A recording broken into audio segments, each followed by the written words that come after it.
Buenos días, buenas tardes, buenas noches, bienvenidos una vez más a La Llave. El programa de hoy vamos a hablar sobre Uganda, la violencia después de las mal llamadas elecciones del 2026 y una vez más otro cacique como Museveni que se agarra al poder gracias a la ayuda del neoliberalismo, el neocolonialismo y aquellas grandes potencias occidentales que quieren ver cómo África se queda estancada en el colonialismo y en el paternalismo de Occidente. Así pues, en el programa de hoy vamos a hablar sobre Uganda 2026, viejos regímenes, naciones jóvenes y la larga guerra contra el neocolonialismo. Bienvenidos una vez más a La Llave. Hoy, como hemos dicho, centramos nuestra atención en Uganda. Pero en realidad estamos ante una historia mucho más amplia. Uganda no es un caso aislado. Uganda es un capítulo del largo, doloroso y inacabado libro de la liberación africana. Es un recordatorio de que las cadenas del colonialismo nunca se rompieron del todo, simplemente se repintaban, se enmascaraban, se reempaquetaban y se entregaban a nuevos conserjes. Como nos advirtió Sajefo Kwame Nkrumah hace décadas, el neocolonialismo es la última etapa del imperialismo y es la más insidiosa porque se esconde tras rostros africanos, banderas africanas, himnos preciosos que hablan tras 2 siglos de estar sometidos. Unos símbolos, unos himnos que nos emocionan, pero realmente estas banderas y estas instituciones africanas han sido vaciadas y reutilizadas para servir a los intereses occidentales. Cuando hablamos de las elecciones de Uganda del 2026, no estamos simplemente analizando un acontecimiento político. Estamos diagnosticando un sistema en el que los ancianos se aferran al poder en algunas de las sociedades más jóvenes del mundo. Un sistema en el que los gobiernos occidentales predican la democracia pero apoyan el autoritarismo, las dictaduras, cuando éstas se alinean con sus intereses geopolíticos y económicos, como es el caso de Uganda, como es el caso de Camerún, como es el caso de Ruanda, como es el caso de Guinea Ecuatorial. Un sistema en el que la economía neoliberal impuesta a través del Fondo Monetario Internacional y del Banco Mundial enriquece a una pequeña élite mientras empobrece a millones y millones de personas africanas. Este es un sistema en el que los sueños de Julius Nyerere, de Patrice Lumumba, de Hamed Sékou Touré, de Wangari Maathai, de Kwame Touré, de Osajefo Kwame Nkrumah permanecen pospuestos, distorsionados o claramente traicionados. Por lo tanto, este podcast de hoy no trata solo sobre Uganda, aunque vamos a analizar en detalle lo que está pasando ahí. Trata sobre la lucha de clases en África por recuperar su soberanía, su dignidad y su futuro. Uganda es el objetivo, pero la imagen es continental. Quédate y escucha todo el programa. Primero de todo vamos a ver qué pasó en las elecciones de Uganda en el 2026, hace apenas unos días. Vamos a ver qué pasó antes, durante y qué está pasando ahora. En los meses previos a las elecciones de enero del 2026, Uganda entró en un periodo que muchos activistas panafricanos describieron como una atmósfera asfixiante, de miedo controlado. El aparato estatal, militar, policía, servicios de inteligencia no se desplegó para proteger a los ciudadanos y las ciudadanas, sino para intimidarles. Los organizadores de la oposición fueron arrestados en plena noche. Jóvenes activistas desaparecieron en furgonetas sin distintivos. Un escalofriante recordatorio de los drones que se hicieron infames en ciclos electorales anteriores. Los periodistas fueron acosados, golpeados o forzados a guardar silencio. Las organizaciones de la sociedad civil sufrieron desregistro, redadas y vigilancia constante. El mensaje del gobierno era claro: no se toleraría la disidencia. Para los guineanos, habéis oído, como he dicho, no se toleraría, ya le podéis decir al hermano mayor cómo se pronuncia, toleraría la disidencia. Es importante que entendamos que estamos hablando de Uganda, pero podríamos estar hablando de Ruanda, podríamos estar hablando de Guinea Ecuatorial, podríamos estar hablando de Camerún, podríamos estar hablando de Gabón, podríamos estar hablando de muchísimos otros países africanos donde Occidente dicta quién tiene que ganar, quién puede pronunciarse, quién puede presentarse a las elecciones, quién debe de ser encerrado. Las reuniones públicas estaban restringidas o prohibidas por completo.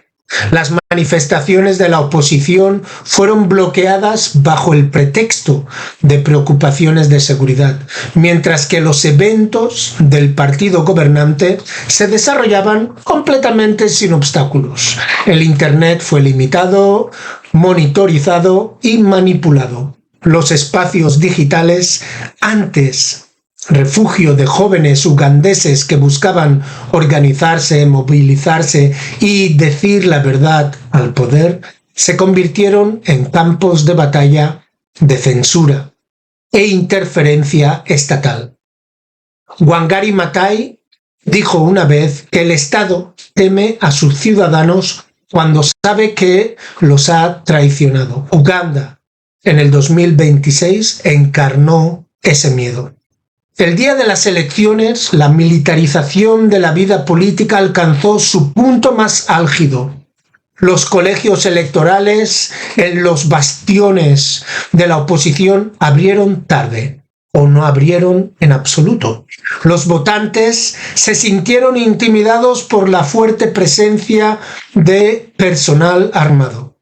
Circularon informes de urnas que llegaban llenas, de agentes electorales expulsados o arrestados, de votantes rechazados sin explicación. El apagón de Internet aseguró que no se pudiera realizar un recuento paralelo de votos. No hay reportajes en tiempo real. Sin transparencia, el Estado contaba los votos en la oscuridad, protegidos del escrutinio. Cuando la Comisión Electoral declaró ganador a Yoweri Museveni, con un amplio margen estallaron protestas en todo el país. La respuesta fue rápida y brutal.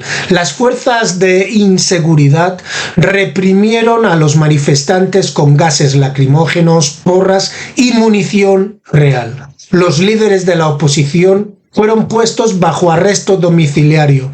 Los seguidores fueron perseguidos, detenidos o desaparecidos. La violencia no fue un accidente, fue la continuación lógica de un sistema construido sobre la represión.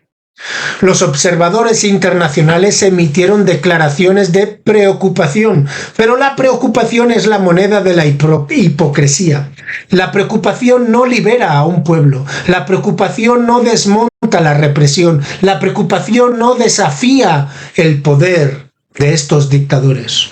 Como nos recordó Kwame Ture, el opresor nunca te liberará de la convicción moral, solo por la necesidad política. Y en Uganda, la necesidad política de Occidente es la estabilidad, no la democracia. Recordar, aquellos que me estáis escuchando desde Guinea Ecuatorial, La necesidad de Occidente es la estabilidad, no la democracia. Esa paz reinante que llamáis en Guinea Ecuatorial es el acallar de la disidencia.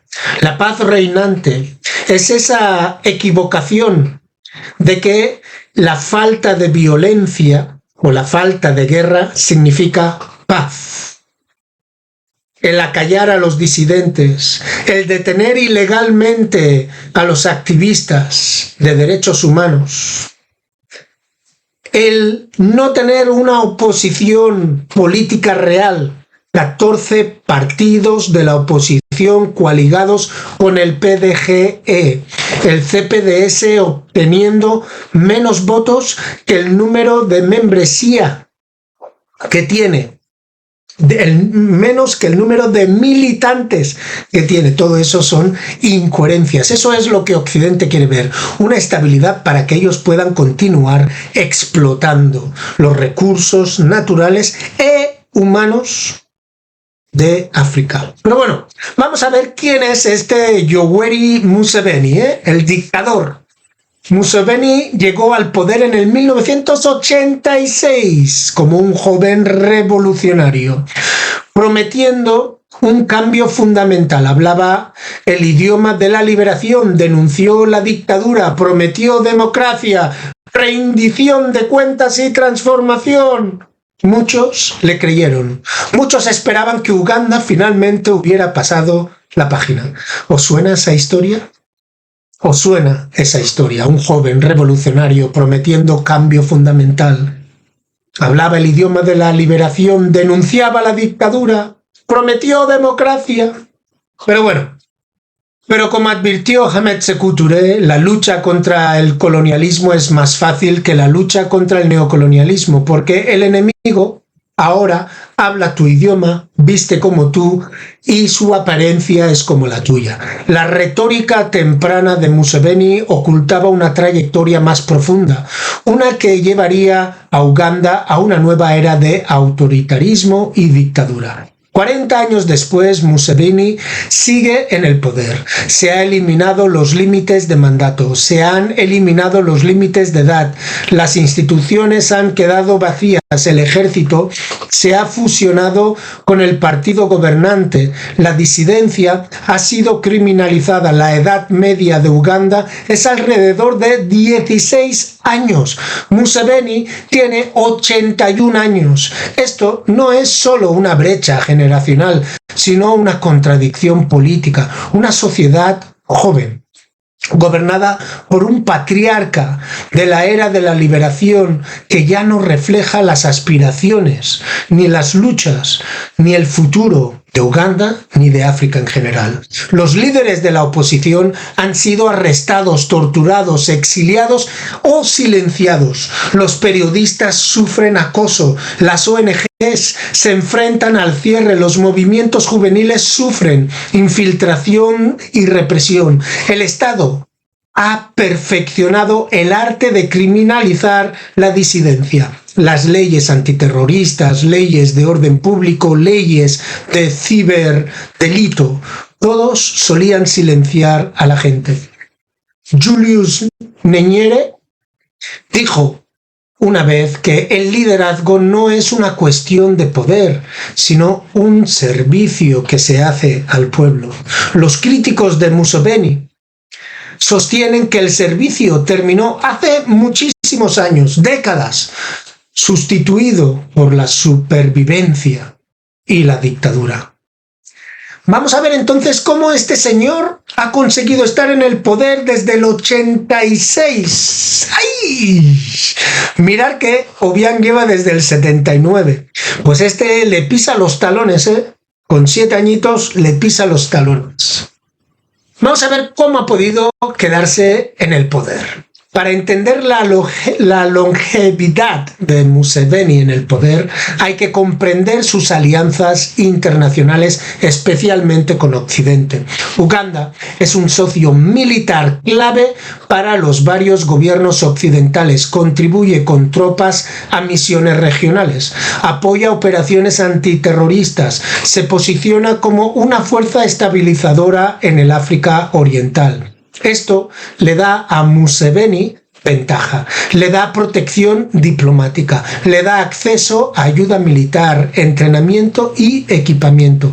Los gobiernos occidentales proporcionan asistencia para el desarrollo, financiación humanitaria y apoyo presupuestario. Estas relaciones suelen priorizar la estabilidad sobre la rendición de cuentas democráticas. La lógica es sencilla. Mientras Uganda siga siendo un socio fiable en seguridad regional para Occidente, su represión interna se tolera, minimiza o ignora completamente. Cuando hablamos de Occidente también hay que tener en cuenta ese país blanco que hay en lo que se llama malamente el Oriente Medio, que es África del Este, como sabéis. Israel. Israel mantiene cooperación en seguridad e inteligencia con Uganda.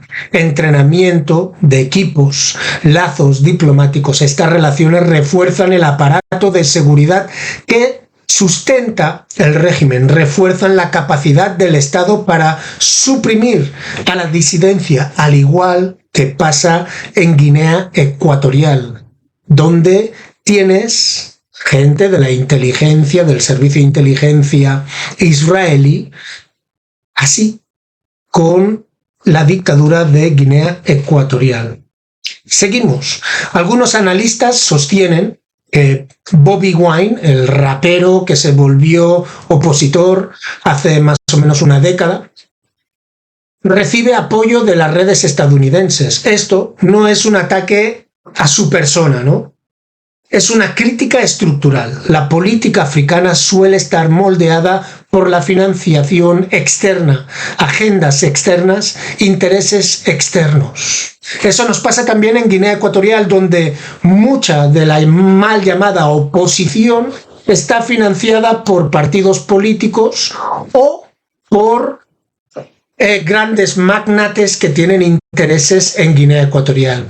¿Eso cómo nos posiciona? Significa que uno puede estar en contra de Teodoro Obiang Nguema Mbasoa como dictador y al mismo tiempo estar en contra de la oposición, porque la oposición está financiada por entes, organizaciones, partidos, naciones extranjeras y por lo tanto los intereses son los intereses de esos que le están financiando y no del pueblo guineoecuatoriano. La OLP, el PLO Lumumba, advierte que África debe de estar alerta con los movimientos de oposición financiados por las mismas fuerzas que financian a los regímenes a los que se oponen. El problema no son los individuos, sino el sistema.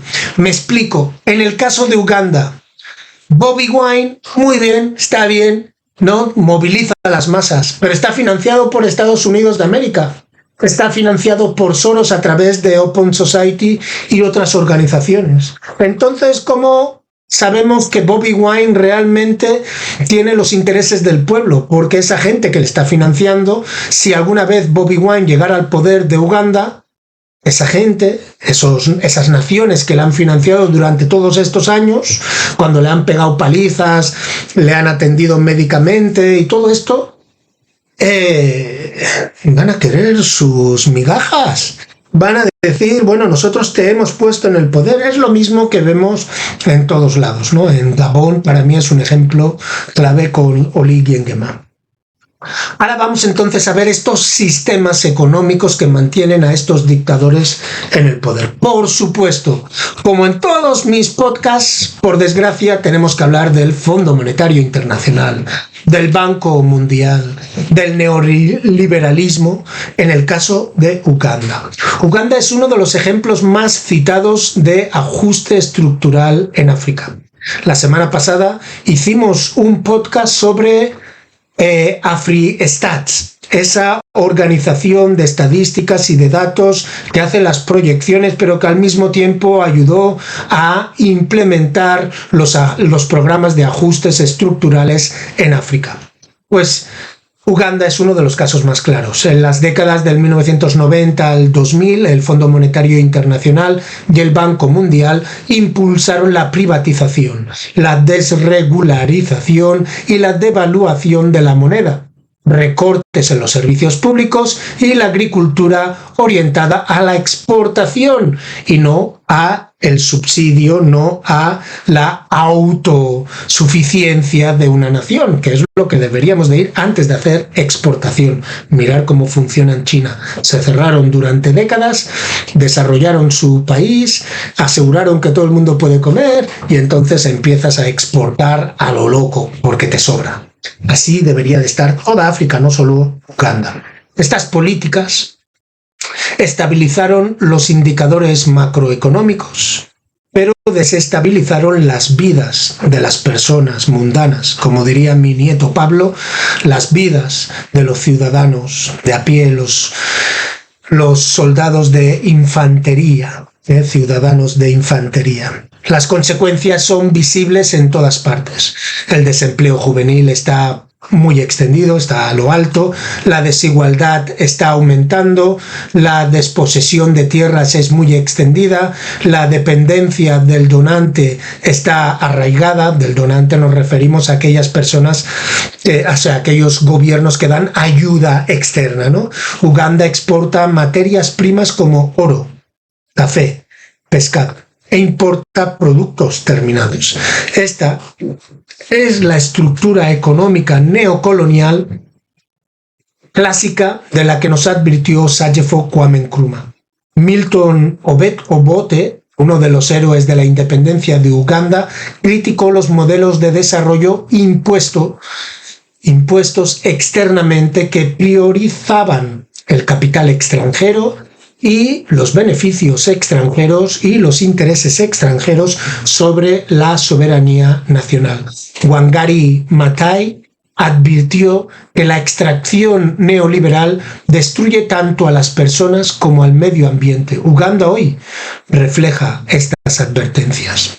Bueno, en este punto os voy a dejar con el primer descanso musical y a la vuelta vamos a comparar Museveni con Kagame, Biya y Obiang. Vamos a estar mirando cuál es la solución desde un punto de vista panafricano. When the going gets tough, the tough must get going. Especially when leaders become misleaders and mentors become tormentors. When freedom of expression becomes a target of suppression, opposition becomes our position.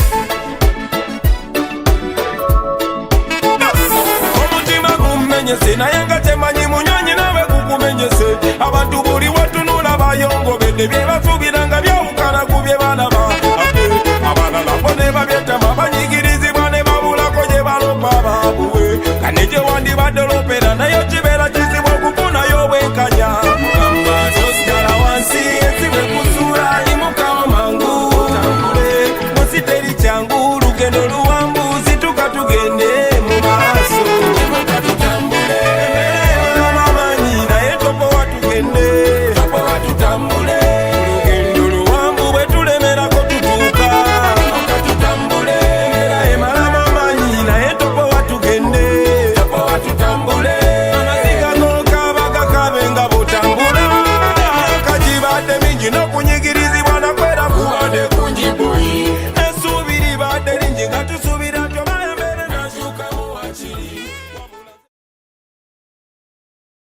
Bienvenidos de vuelta a la llave. Pues bueno, vamos a comparar a estos dictadores, a ver qué tienen en común y cómo se diferencian. Cuando colocamos a Museveni junto a Paul Kagame, a Paul Biya y a Teodoro Obiang Nguema en Bazoa, empezamos a ver un patrón que no es accidental, sino estructural. No son hombres fuertes, aislados, son productos de un ecosistema político moldeado por intereses neocoloniales, legados de la Guerra Fría y la arquitectura global del capitalismo neoliberal. Cada uno de estos líderes surgió en un momento de crisis, una guerra civil, genocidio, colapso colonial o golpes militares, y cada uno utilizó el lenguaje de la liberación o la estabilidad, paz reinante en Guinea Ecuatorial, para consolidar el poder. Pero con el tiempo la retórica revolucionaria se desvaneció, reemplazada por la fría lógica de la supervivencia dictatorial y autoritaria. Paul Kagame, por ejemplo, es celebrado en las capitales occidentales como el arquitecto del gran milagro de Ruanda, un tecnócrata disciplinado que convirtió a una nación devastada en un modelo de orden y crecimiento económico. Sin embargo, bajo la imagen pulida se esconde un sistema dictatorial de intensa vigilancia, represión política y el silenciamiento de la disidencia. El modelo de desarrollo de Ruanda está profundamente entrelazado con los intereses corporativos occidentales, la financiación de donantes y una postura regional militarizada. Los críticos a Paul Kagame sostenemos que su gobierno ha perfeccionado una forma de dictadura que resulta aceptable para aquellas naciones que envían las ayudas externas, aquellos donantes occidentales, porque aporta una estabilidad, cooperación en seguridad y un entorno favorable para la inversión y sobre todo para la explotación de cobalto y demás minerales necesitados para la energía verde, que salen de la República Democrática del Congo y pasan por Ruanda hacia Occidente. Y Ruanda es el mayor exportador, aunque no tiene ni una sola mina de estos minerales. Por eso les conviene tener a dicho dictador. Por otro lado tenemos a Paul Biya, a.k.a. la momia. Representa una cara diferente del mismo fenómeno. Su gobierno no se caracteriza por el dinamismo, sino por la inercia. Biya gobierna desde la distancia, literalmente a menudo desde el extranjero, mientras una red de élites, oficiales, militares e intereses empresariales mantienen el sistema en su nombre.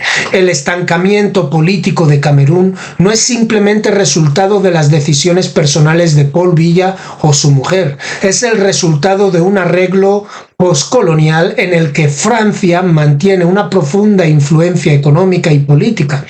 El franco CFA, la presencia militar francesa y los intereses corporativos franceses forman la columna vertebral de un sistema que premia la continuidad más que el cambio. La longevidad de Biya no es un signo de legitimidad popular, sino una arquitectura neocolonial que prioriza la previsibilidad sobre la democracia. Ahora vamos a ver a nuestro querido Teodoro Obiang Nguema en Bazoa, de Guinea Ecuatorial. Este quizás es el ejemplo más extremo. Su régimen se basa en la riqueza petrolera, pero esa riqueza está concentrada en manos de la familia gobernante y unos cuantos de sus asociados. Los recursos naturales del país, su petróleo, gas y madera, son extraídos por corporaciones multinacionales que operan con absoluta impunidad. Mientras que la población seguimos empobrecida. Y digo seguimos porque aunque vivo en Occidente, toda mi familia sigue en Guinea Ecuatorial. Siempre digo, mi padre era resultado de 7 hermanos y es el único que salió hacia Europa. El gobierno de Obiang es una ilustración clara de lo que Osajyefo Kwame Nkrumah describió como el Estado neocolonial. donde la bandera puede ser africana, donde el himno es precioso. Caminamos pisando la senda de nuestra inmensa felicidad. Donde dice, tras 2 siglos de estar sometidos por la opresión colonial. Es precioso nuestro himno. Pero lo que vemos es que el sistema económico está controlado por esas fuerzas extremas, por esas fuerzas externas, por esas fuerzas opresoras, por esas fuerzas, exactamente las mismas fuerzas coloniales. La longevidad de Teodoro Obiang Nguema Mbasoa no es un testimonio de habilidad política, sino de un sistema global que protege a quienes protegen el capital occidental. Lo que une a Museveni, Kagame, Biya y Obiang no es la ideología, sino su función. Actúan como intermediarios entre el poder occidental y las poblaciones locales. Mantienen el orden, ese nuevo orden. Suprimen la disidencia y garantizan el flujo de los recursos naturales, ya sean el petróleo, minerales, productos agrícolas o influencia geopolítica. Son estabilizadores en un sistema diseñado para mantener a África en una posición subordinada. Kwame Ture llamó a esto la tragedia del liderazgo reaccionario africano. Líderes que mantienen estructuras coloniales, capitalistas, neocolonialistas y neoliberales mientras visten rostros africanos. Su longevidad no es un signo de fortaleza, sino de la debilidad de los sistemas políticos que presiden, sistemas que han sido deliberadamente diseñados para impedir una soberanía popular genuina. Ahora vamos a ver, entonces, cuáles son las sociedades africanas que tenemos, ¿no? La cuestión de la juventud, la cuestión de la revolución demográfica de África.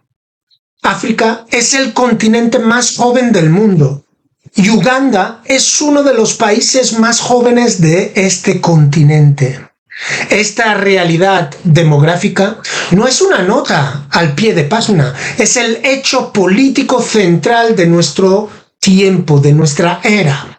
Una sociedad cuya edad media ronda los 16 años no puede ser gobernada indefinidamente por líderes de 70, 80, 90 años, como el caso de Paul Biya, sin generar una tensión profunda. Esto no es simplemente una cuestión de antigüedad. Nosotros, los africanos, respetamos a nuestros mayores. Nuestros mayores deberían de estar en los senados, guiándonos, asegurándonos de que no tomamos unas políticas equivocadas como han hecho ellos durante más de 50 años. Es una cuestión de cosmovisión, experiencia e imaginación política. Los jóvenes africanos están creciendo en un mundo digital globalizado, están conectados entre sí a través de fronteras, lenguas y culturas.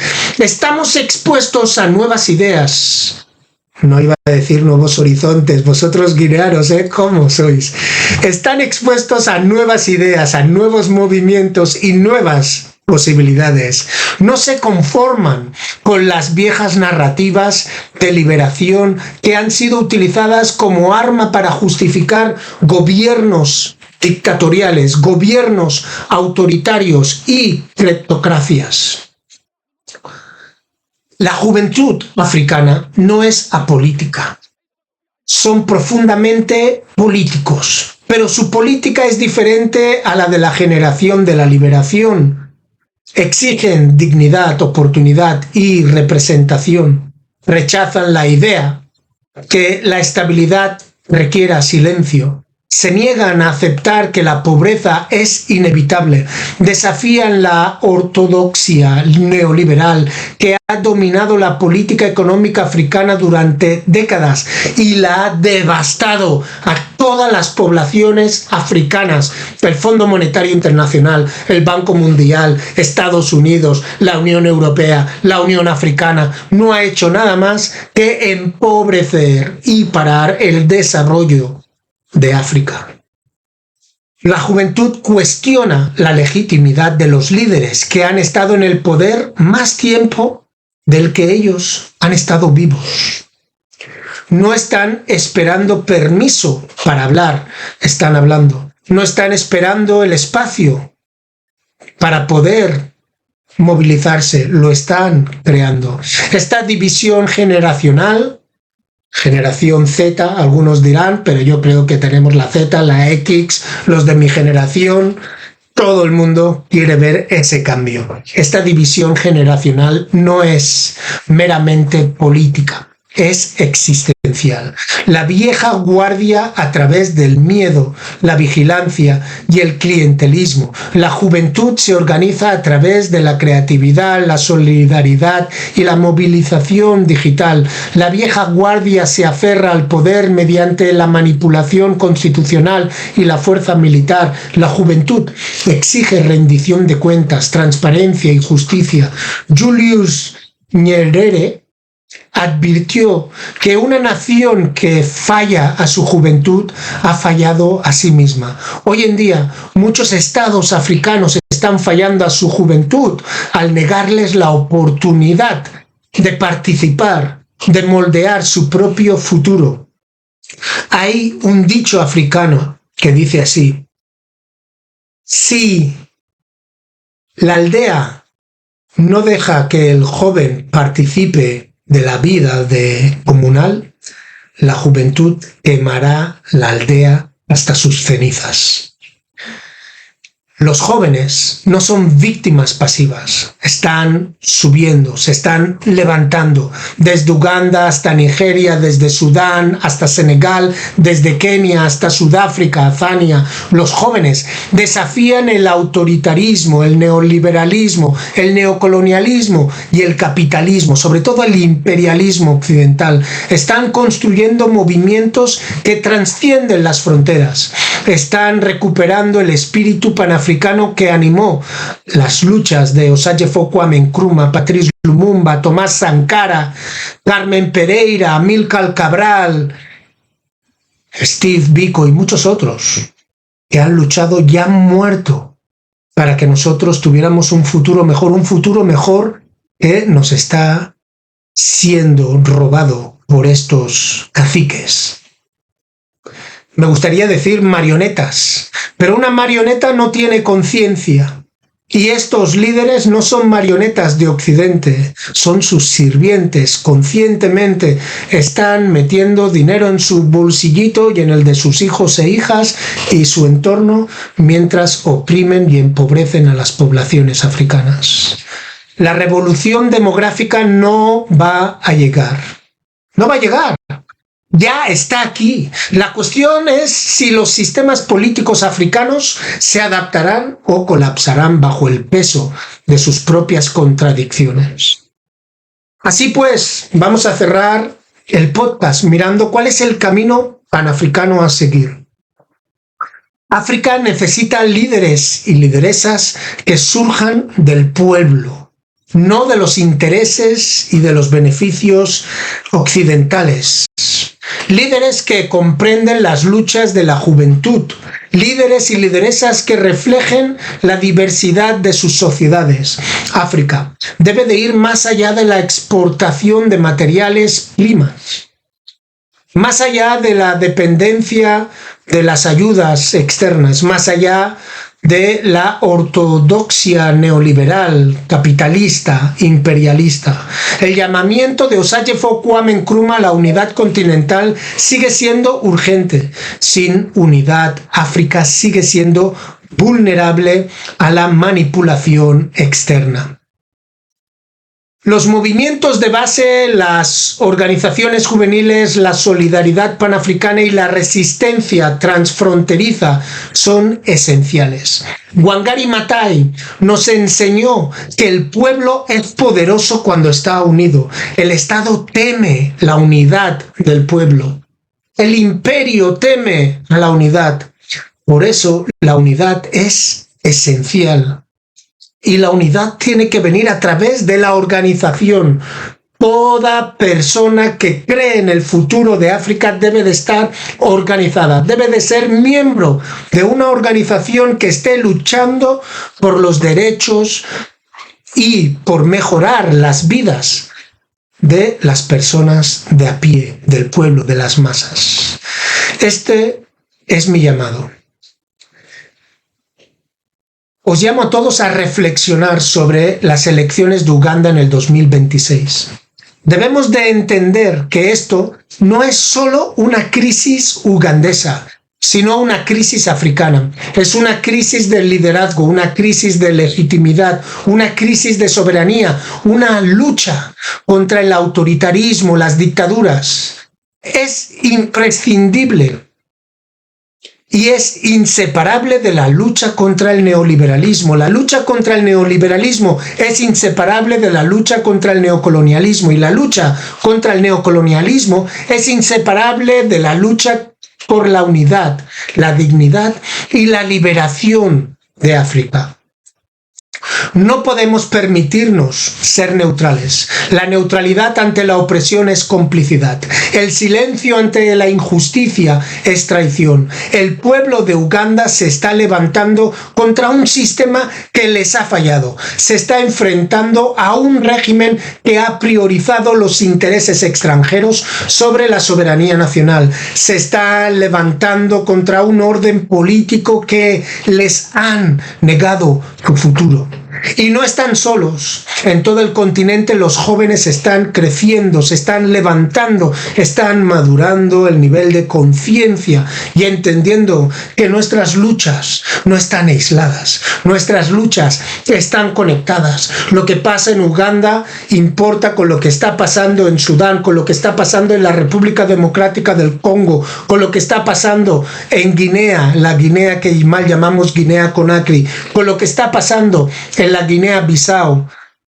Estamos rechazando la política de dependencia, estamos rechazando la política de la submisión. Kwame Ture nos enseñó que la única forma de derrotar la opresión es organizándonos, no es por quejarnos, no para suplicar, organizarnos, construir movimientos arraigados en el pueblo, construir solidaridad a través de las fronteras, construir una conciencia panafricana que se niegue a ser dividida por fronteras coloniales o manipuladas por potencias extranjeras. Osagyefo Kwame Nkrumah nos recordó que la independencia política no tiene sentido sin independencia económica. Wangari Maathai nos recordó que la liberación comienza en la mente, y Patrice Lumumba nos recordó que la lucha por la libertad de África será larga, será una maratón, será difícil y peligrosa, pero es necesaria. Así que hoy hago un llamamiento a todos y todas para que apoyemos al pueblo de Uganda, apoyemos a la juventud ugandesa, a la juventud de África, apoyaos a todos aquellos que resisten la represión, la explotación y la dominación imperialista, apoyar las protestas, amplificar las voces de los oprimidos, desafiar las narrativas de los gobiernos occidentales que se esconden tras el lenguaje de estabilidad, de paz reinante, mientras apoyan el autoritarismo, la dictadura. Rechazar las políticas neoliberales que han empobrecido a nuestros pueblos. Rechazar las estructuras neocoloniales que mantienen a África dependiente. Rechazar el viejo orden que nos ha fallado. El futuro de África no se dedicará en Washington, Londres, París o Tel Aviv. Se diseñará en Kampala, en Lagos, en Malabo, Nairobi, Dakar, Johannesburgo y en cada pueblo y ciudad donde los africanos se levanten para reclamar nuestro destino. La lucha continúa, la lucha continúa.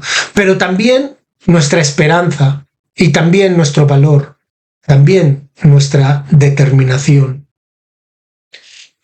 Otra África es posible, pero solo contamos con nosotros mismos para llegar a esa África, para construir el África con la que soñaron nuestros antepasados y que nuestros nietos y nietas se merecen.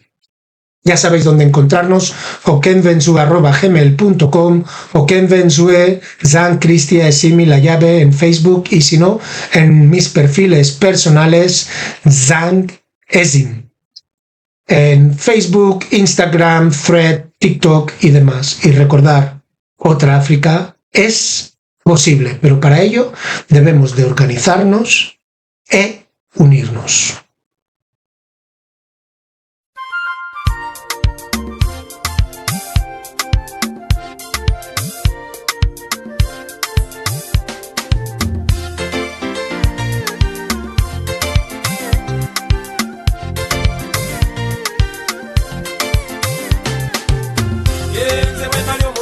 Tanga bingi okuvuga amamotoka n'essente nyingi bamanyi birimpa amasanyu mangi naye kizude byonna byonna kweyimba nenzijukira ebigambo bya muzeeyi nti mwana wange obulamu tya bbeeyi nekofuna katono kaba kamuwendo bwebanga okalya nosobola okwebaka esente tukola oluusi nezijjawo nsinizigana esiyo bwetyo obanga okaba teobooza bulabanja abazikola naye tebeebaka bafuna ekikumi kirye emima ekumi nange kola baadigira nange bwetyo enakwenuma ezenenyika naye negumya omusajja olusosuze olusi kikomando nolowooza katonda yakwerabira abagaga bangi era beefuka emokubalya naye tegenda ekikumi kyo kirye emima ekumi nange kola baadigira nange bwetyo enakwenuma ezenenyika naye negumya omusajja olusosuze enjala olusi kikomando nolowooza katonda yakwerabira abagaga bangi era beefuka